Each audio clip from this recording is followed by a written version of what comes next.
తీసుకొచ్చింది. ఫస్ట్ ఆ ప్యాటర్న్ వేసుకున్న వెంటనే నేను నాకు చాలా నచ్చింది, మిగతా 2 ప్యాటర్న్స్ అవసరమా అంటే అన్నారు థ్యాంక్స్ సార్, నేను కూడా ఎలా చెప్దామని అనుకుంటున్నాను మీకు, అస్సలు వద్దు, ఇదే యూనిఫామ్ మొత్తం దువ్వాడ జగన్నాథ్ అంటే ఈ డ్రెస్సే గుర్తుకు రావాలి, అలాగే ఓన్లీ ఒక డ్రెస్ వేద్దాం. సో అనుకోకుండా అన్ని సీన్స్లో కూడా ఎక్కువ మాక్సిమం నెంబర్ ఆఫ్ సీన్స్ ఆ డ్రెస్ ఎక్కువ వేసాం అనమాట. అండ్ ఇంకొక రెడ్ ధోతి ఇది కూడా ఉంటుంది అసలు. అదే ఇందులో వచ్చే ఆ 2-3 షార్ట్స్ అయితే ఇంకా అసలు సూపర్ హైలైట్. ప్యూర్లీ డైరెక్టర్ గారి ఐడియా. అంటే ఒక ఇంటర్వెల్ సీక్వెన్స్ దగ్గర అనుకున్నది అది, ఆయన ఎప్పటి నుంచో ఆయన మైండ్లో ఉంది. సార్ నేను ఒకలాగా అనుకుంటున్నాను, మిమ్మల్ని ఒక రెడ్ డ్రెస్లో ఒక కాషాయంలో ఒకలాగా అనుకుంటున్నాను చెప్పారు. యాస్టిస్ కాస్ట్యూమ్ వచ్చింది, వేసుకున్నాను, బాగుంది, షూట్ చేశాను అంతే.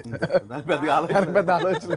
ట్రయల్స్ జనరల్ బయట బ్రాహ్మణులు వేసుకునే డ్రెస్ ఇది. అవును. అంటే ఈ పట్టుబట్టలు అనేది పర్టికులర్ ఒక అథెంటిక్ వైదికం. కానీ ఇంత కలర్ఫుల్ గా ఎప్పుడు అనిపించలేదు.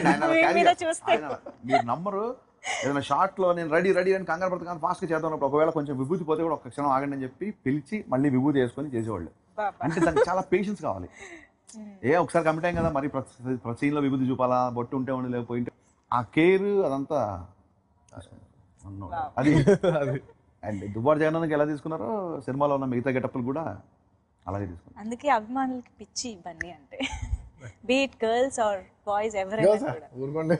అయ్యో వాట్ చెప్పండి, నేను ఈ యొక్క క్లిప్పింగ్ ఇంట్లో చూడకుండా నాకు ఎందుకు గర్ల్స్ ఫాలోయింగ్ నాకు నవ్వు వస్తుంది, నాకు అసలు ఉందని నేనైతే నమ్మను. మీరు ఓకే అనాలి కానీ ఇక్కడికి ఎంత 100,000 మంది వచ్చేస్తారు. ఈ మాటలు తప్ప నేను చాలా ఏళ్ళు కట్టినాను కానీ మాటలు చాలా మంది నాకు ఫేస్బుక్ లో